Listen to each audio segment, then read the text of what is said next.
వేసవి వచ్చిందంటే చాలు భయపెట్టించే ఆరోగ్య సమస్యల్లో వడదెబ్బ ఒకటి. ఎండలో ఎలాంటి రక్షణ లేకుండా తిరిగితే వడదెబ్బ తగిలే ప్రమాదం ఉంది. శరీర ఉష్ణోగ్రతను నియంత్రించే ఒక వ్యవస్థ సహజంగానే మన శరీరంలో ఉంటుంది. ఈ వ్యవస్థ బలహీనపడినప్పుడు ఉష్ణోగ్రత అదుపు తప్పి వడదెబ్బకు గురి కావచ్చు. అందుకే అవగాహన రాహిత్యంతో సూర్యుడి తాపాన్ని నిర్లక్ష్యం చేయకూడదని వైద్యులు చెబుతున్నారు. మనిషి ప్రాణానికి శరీరంలోని జీవకణాలు మూలం. ఈ జీవకణాలు వేసవి విసిరే వేడికి అస్తవ్యస్తమైతే ఏమవుతుంది? అసలు వడదెబ్బంటే ఏమిటి? అధిక వేడిమికి తట్టుకోలేని మానవ శరీరం ఎలాంటి పరిణామాలకు గురవుతుంది? వడదెబ్బకు ప్రభావితమయ్యే అవయవాలేంటి? పాటించాల్సిన జాగ్రత్తలేంటి? తదితర అంశాలపై అవగాహన ఉండడం ఎంతైనా అవసరం. సాధారణంగా మనిషి శరీర ఉష్ణోగ్రత 100 నుంచి 104 డిగ్రీల ఫారెన్హీట్ వరకు ఉంటుంది.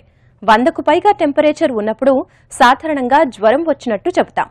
శరీర ఉష్ణోగ్రతలు 104, 106 డిగ్రీలకు పెరిగితే దాన్ని సన్ స్ట్రోక్ గా పరిగణలోకి తీసుకుంటారు వైద్యులు.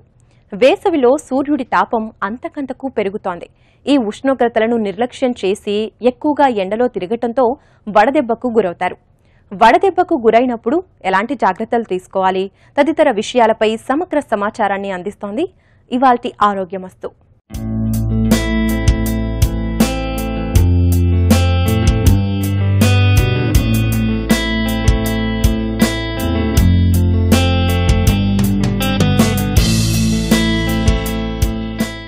ఉష్ణోగ్రతలు పెరగడం వలన మనిషి దైనందిన జీవితంలో అనేక సమస్యలు ఎదుర్కోవాల్సి వస్తోంది. మనం ఎండలోకి వెళ్లినప్పుడు మన మెదడులోని థర్మో రెగ్యులేటర్ శరీరాన్ని చల్లబరుస్తుంది. ఎప్పుడైనా ఆ రెగ్యులేటర్ విఫలమైనప్పుడు అలా జరగదు. ఫలితంగా శరీరం వేడెక్కిపోతుంది. ఆ తర్వాత ఒళ్లంతా చెమటలు పడతాయి. చెమట ద్వారా శరీరంలోని నీరు బయటికి వెళ్లిపోతుంది. అప్పటిదాకా 30 డిగ్రీల ఉష్ణోగ్రతకు అలవాటు పడిన వ్యక్తి 38 డిగ్రీల ఉష్ణోగ్రతలోకి వెళ్లినప్పుడు 12 గంటల వ్యవధిలో 3 నుండి 4 లీటర్ల నీటిని చెమట రూపంలో కోల్పోతాడు.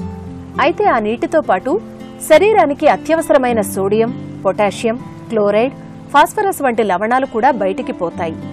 అందువల్ల వేసవి కాలంలో కేవలం నీళ్లు మాత్రమే తాగితే సరిపోదు. ఆ లవణాలన్నింటినీ పూరించే పళ్లరసాలు తీసుకోవాలి. కొబ్బరి నీళ్లు తాగాలి. ఈ వడదెబ్బ అనేది అనేక రకాలుగా ఉంటుంది. తక్కువ తీవ్రస్థాయి ఉన్నప్పుడు, తక్కువ ఉన్నప్పుడు దీన్ని ఎగ్జాషన్ అంటాం. కొంతమందికి ఎండకి ఎక్స్పోజ్ కాగానే బయటికి వెళ్ళగానే చర్మం రక్తనాళాన్ని కూడా వ్యాకోజం చెంది విపి తగ్గిపోయి కొంతమంది సింకోప్ అంటే తాత్కాలికంగా స్పృహ కోల్పోతూ ఉంటారు. దీన్ని హీట్ సింకోప్ అంటాం. కొంతమందికి ఎండలో నడిచినప్పుడు కానివ్వండి, ఫిజికల్ ఎక్సర్సైజ్ చేసినప్పుడు ఈ సోడియము నీరు తగ్గిపోయి ముఖ్యంగా కండరాలు కాఫ్ మజిల్స్ పట్టేస్తుంటాయి. దీన్ని హీట్ క్రాంప్స్ అంటుంటాం. ఇది కాస్త నిర్లక్ష్యం చేసినప్పుడు లేదా ఎండకి ఎక్కువ ఎక్స్పోజ్ అయినప్పుడు మనిషి యొక్క శరీరం ఉష్ణోగ్రత ఎక్కువ అవుతుంది. అలా ఎక్కువైనప్పుడు వెంటనే తగ్గించడం కోసం మన శరీరంలో ఎన్నో ప్రక్రియలు మొదలవుతాయి. అందులో ముఖ్యమైనది చెమట ప్రక్రియ. వెంటనే శ్వేత గ్రంథులు ఉత్తేజం చెందుతాయి. చెమట ఎక్కువగా వచ్చి ఆ చెమట ఆవిరి కావటం వల్ల మన శరీర ఉష్ణోగ్రత తగ్గుతూ ఉంటుంది. ఇలా మన శరీరం మన బాడీ యొక్క టెంపరేచర్ ఎప్పుడు కూడా 98.4 లేదా 98.6 డిగ్రీస్ ఫారెన్హీట్ దగ్గర నిలకడగా ఉండే ప్రయత్నం చేస్తూ ఉంటుంది. ఎక్కువసేపు ఈ చెమట పట్టినప్పుడు మన నీరు తాగలేదనుకోండి, లవణాలు తీసుకోలేదనుకోండి, ఒంట్లో ఉన్న లవణాలు నీరు మొత్తం ఇంకిపోయి మనిషి యొక్క శరీర ఉష్ణోగ్రత తగ్గే ప్రక్రియ తగ్గిపోయి శరీర ఉష్ణోగ్రత క్రమంగా పెరుగుతూ ఉంటుంది. అప్పుడు మన శరీరం ఉష్ణోగ్రత కంట్రోల్ చేయలేదు కాబట్టి శరీర ఉష్ణోగ్రత దాదాపు 104, 106, 108 దగ్గర కూడా వెళ్ళే అవకాశం ఉంది. దీన్ని మనం సన్ స్ట్రోక్, హీట్ స్ట్రోక్ అంటాం. దీన్నే వడదెబ్బ అంటాం.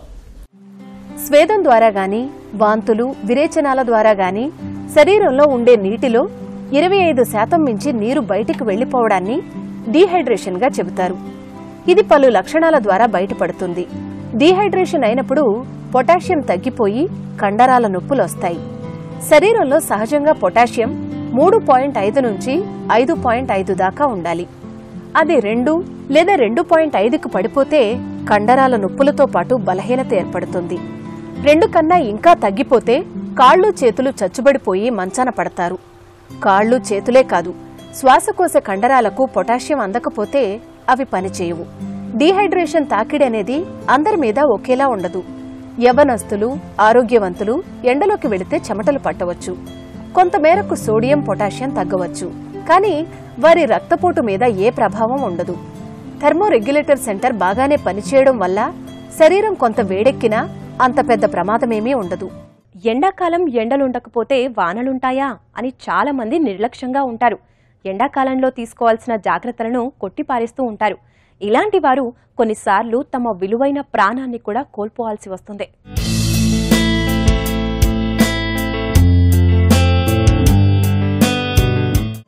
ఎండలో తిరిగితేనే వడదెబ్బ తగులుతుందని చాలా మంది అనుకుంటారు. కానీ వడగాలితో కూడా శరీరంలో ఉష్ణోగ్రతలు పెరిగినప్పుడు శరీర అవయవాలకు కూడా హాని కలుగుతుంది. ఎండలో తిరిగినప్పుడు వేడిగాలులు శరీరానికి తగిలి శరీరంలో నీరంతా చెమట రూపంలో బయటికి పోతుంది. కొన్ని సమయాలలో కొంతమంది మూర్ఛపోయే అవకాశాలు కూడా ఉన్నాయి. శరీరంలోని లవణాలు ఆవిరైపోయి నీరసించిపోయే పరిస్థితి వస్తుంది. ఈ వడదెబ్బ రావడానికి గల కారణాల గురించి వైద్యులేమంటున్నారో విందాం. ఈ వడదెబ్బ రావడానికి ముఖ్యమైన కారణం ఏంటంటే మనం ఎండకు బయటకు వెళ్ళటం. ఇలా ఎండకు ఎక్స్పోజ్ అయ్యి ఫిజికల్గా చాలా ఎక్సర్సైజ్ చేసినప్పుడు కూడా వడదెబ్బ తొందరగా వచ్చే అవకాశం ఉంది. అదేవిధంగా చాలామంది క్రీడాకారులు ఎండలో ఆడుతూ ఉంటారు. ఇలా ఆడటం వల్ల కూడా వడదెబ్బ తెలిగే అవకాశం ఉంది. కొంతమంది సరైన సమయానికి నీరు, లవణాలు తీసుకోరు. ఇలా తీసుకోకపోవటం వల్ల కూడా వడదెబ్బ తెలిగే అవకాశం ఉంది. ఎండకు వెళ్ళకపోయినా సరే ఈ ఎండాకాలంలో ఇంట్లో ఉన్నా సరే కొంతమందికి వడదెబ్బ తెలిగే అవకాశం ఉంది. ముఖ్యంగా వంట పని చేసేవారు, వంటగదిలో ఎక్కువ టెంపరేచర్ ఉంటుంది, అలా వంట ఎక్కువసేపు చేసేవాళ్ళు, కార్మికులు ముఖ్యంగా ఫర్నీస్ వర్కర్సు, అదేవిధంగా ఆరు బయట పనిచేసే వర్కర్స్ కాకుండా ఇతర ఫ్యాక్టరీలు కూడా బాగా ఉబ్బగా వేడిగా ఉండే ప్రదేశంలో పనిచేసే వాళ్ళకు కూడా నీడపట్టు ఉన్నా సరే ఈ వడదెబ్బ తెలిగే అవకాశం ఉంది. అదేవిధంగా గర్భిణీ స్త్రీలు, పిల్లలు, వృద్ధుల్లో కూడా ఈ వడదెబ్బ తొందరగా తగులుతుంది. ఎవరైతే వడదెబ్బకు గురవుతారో అలాంటి వారు కొన్ని చర్మ సమస్యలను కూడా ఎదుర్కోవాల్సి వస్తుంది. శరీరం ఎర్రగా మారిపోవడం, శరీర ఉష్ణోగ్రత పెరిగిపోవడం లాంటి అనూహ్యమైన మార్పులు చోటు చేసుకుంటాయి. ఇలాంటి మార్పులను ఎప్పటికప్పుడు గమనిస్తుండాలి. ఎండాకాలం అనేక ప్రత్యేకమైన చర్మ సమస్యలు చూస్తుంటాం. ఇందులో ముఖ్యమైన చెమటకాయ పోయటం, కొంతమంది బొబ్బలు కూడా వచ్చే అవకాశం ఉంది.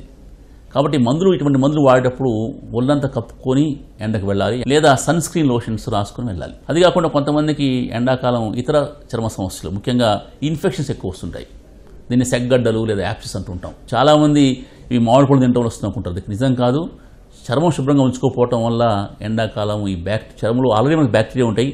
ఆ బ్యాక్టీరియా మన చర్మాన్ని ఇన్ఫెక్ట్ చేసి ఈ సెగ్గడ్డలు లేదా యాప్సిస్ తయారవుతుంటాయి అన్నమాట.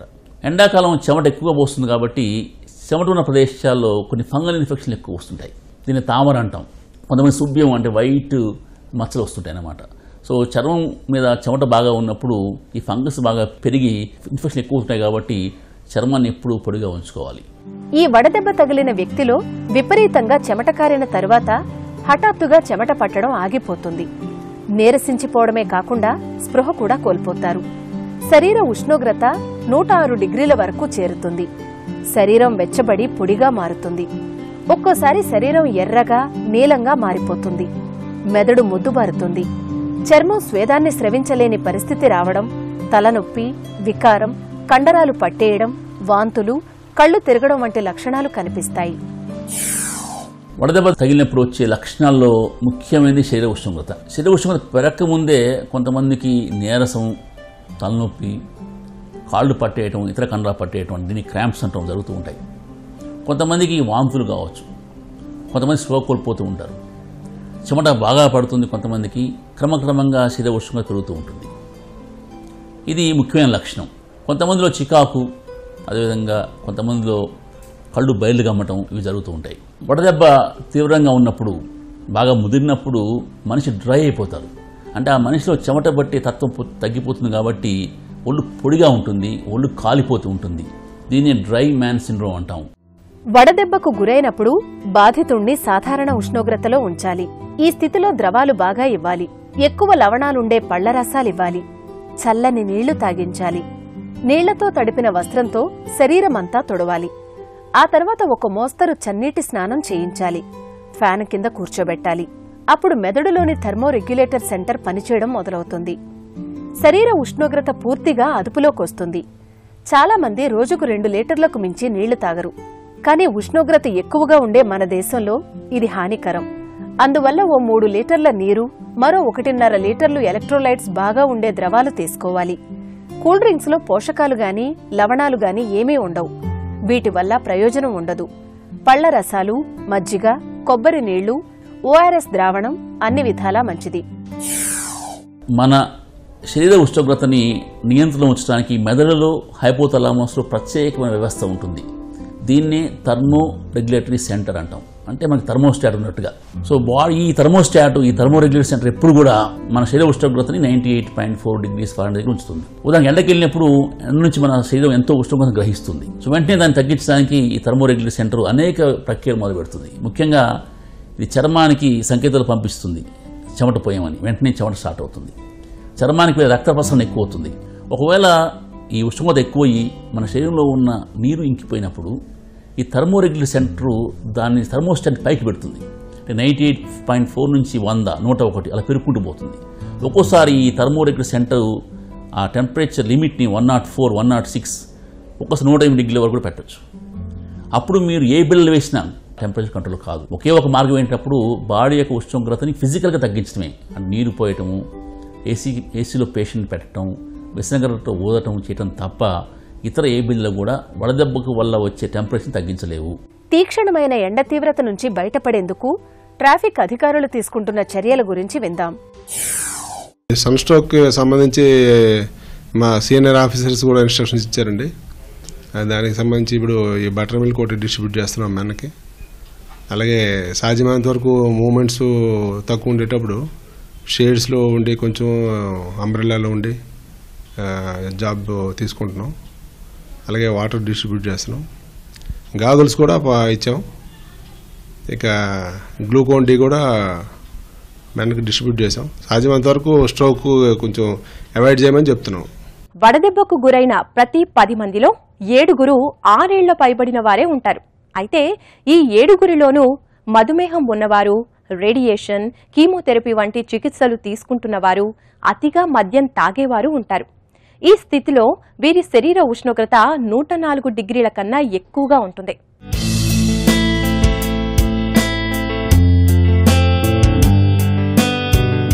వయసు పైబడిన వారు, పసిపిల్లలు, మధుమేహ వ్యాధిగ్రస్తులు డీహైడ్రేషన్కు గురయ్యే అవకాశాలు ఎక్కువగా ఉంటాయి. వీటితో పాటు రేడియేషన్, కీమోథెరపీ తీసుకుంటున్న క్యాన్సర్ పేషెంట్లు, హెచ్ఐవి బాధితులు, మొండి జబ్బులున్నవారు కూడా డీహైడ్రేషన్కు గాని వడదెబ్బకు గాని గురవుతారు. అందువల్ల వీరు మిగతా వాళ్లకంటే అప్రమత్తంగా ఉండాలి.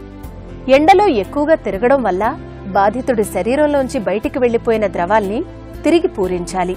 అప్పటికే కిడ్నీ, లివర్ వంటి మిగతా అవయవాలేమైనా దెబ్బతిన్నాయేమో చూడాలి. అవి దెబ్బతిని ఉంటే బయటికి వెళ్లకుండా లోపలే నిలిచిపోయే వ్యర్థ విష పదార్థాల వల్ల గుండె దెబ్బతింటుంది. మెదడుకు రక్త ప్రసరణ తగ్గిపోతుంది.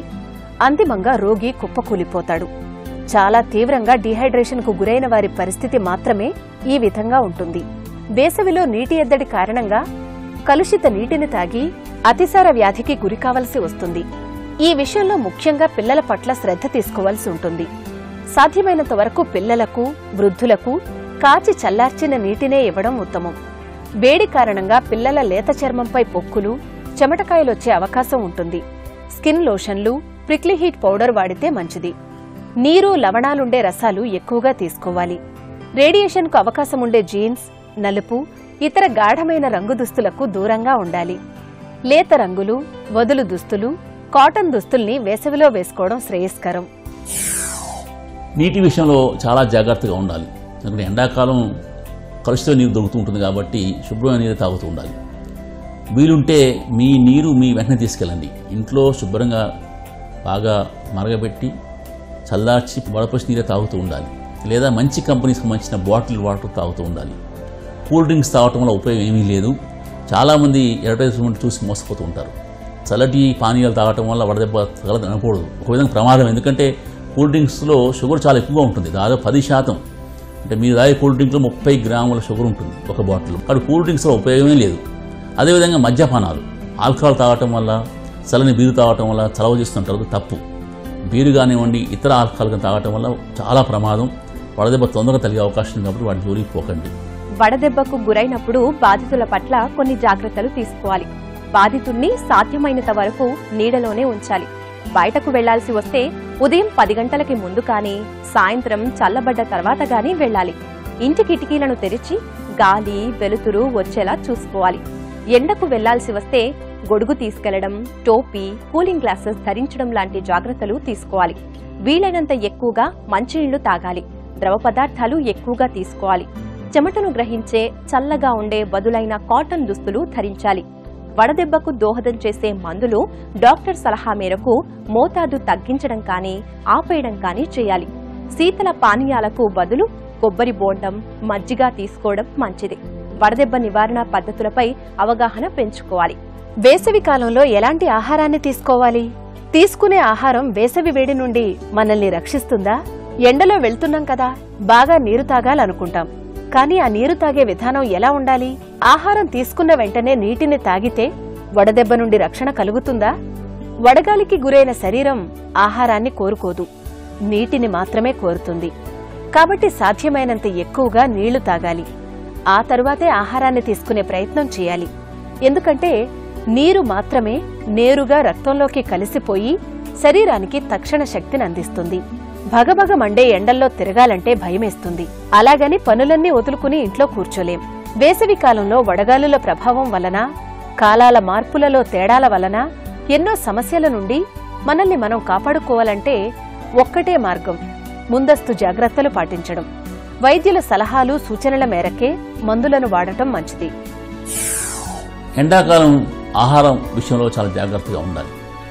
టెంపరేచర్ ఎక్కువగా ఉండటం వల్ల ఆహారం తొందరగా పాడవుతుంది. చలికాలంతో పోలిస్తే ఈ ఆహారం తొందరగా పాడవుతుంది. కాబట్టి ఎప్పుడు వేడి ఆహారం తీసుకోండి. నిల్వ ఉంచిన ఆహారం తీసుకోవడం వల్ల ఎన్నో బ్యాక్టీరియల్ ఇన్ఫెక్షన్ వచ్చే అవకాశం ఉంది. కాబట్టి ఎప్పుడు ఫ్రెష్గా ఉండే ఫుడ్డే తీసుకోండి, లేదా ఫ్రిడ్జ్లో ఉన్న ఆహారమే తీసుకోండి. రెండవది, ఆహారం ఈజీగా అంటే సులభంగా జీర్ణమయ్యే ఆహారం తీసుకోండి. ఎక్కువగా మాంసాహారము, ఎక్కువ నూనె ఉండే ఆహారాలు తీసుకోవటం వల్ల మీ జీర్ణ వ్యవస్థ మీద ఎక్కువ ప్రెషర్ పడుతుంది. అదేవిధంగా మన ఎండకు వెళ్ళినప్పుడు మన శరీరానికి, ముఖ్యంగా చర్మానికి చాలా రక్తం అవసరం. కాబట్టి రక్తం అంతా కూడా చర్మానికి డైవర్ట్ అవుతుంటుంది. మీరు బాగా ఆహారం తీసుకుని ఎండకు వెళ్ళినప్పుడు మీ జీర్ణ ప్రక్రియకు రక్తం కావాలి, అదేవిధంగా చర్మానికి రక్తం కావాలి. కాబట్టి లోడ్ ఎక్కువైపోయి తొందరగా వడదెబ్బ తగిలే అవకాశం ఉంది. కాబట్టి మీరు తేలిక ఉన్న ఆహారం తీసుకోవాలి. ఆహారం తీసుకోగానే ఎండకు వెళ్ళకపోతేనే మంచిది. ఆహారంలో లిక్విడ్స్ ఎక్కువగా ఉండాలి, ద్రవ పదార్థాలు ఎక్కువగా ఉండాలి. ముఖ్యంగా మజ్జిగ, నీరు, అదేవిధంగా ఎలక్ట్రోలైట్స్ ఉండే ఓఆర్ఎస్ ద్రావణం ఎక్కువ తీసుకుంటే మంచిది. కొబ్బరి నీళ్ళు తాగినా మంచిదే. చాలా మందికి వడదెబ్బ సమస్య తీవ్రత గురించి తెలిసినా కూడా అశ్రద్ధ చేస్తుంటారు. ఫలితంగా వారు తమ ఆరోగ్యాన్ని కాపాడుకోలేకపోతారు. అందువల్ల సాధ్యమైనంత ఎక్కువసార్లు నీళ్లు తాగుతూ ఈ సమస్యకు దూరంగా ఉండే ప్రయత్నం చేయాలి.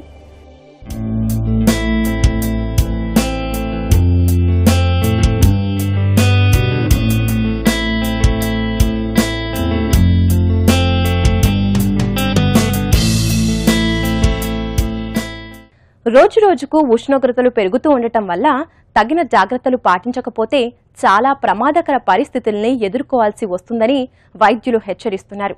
అందుకే ఆరోగ్యమే మహాభాగ్యం అన్న విషయాన్ని గుర్తించి వడదెబ్బ తగలకుండా తగిన జాగ్రత్తలను తీసుకుంటూ వడదెబ్బ బారిన పడకుండా మనల్ని మనం కాపాడుకోవాలి.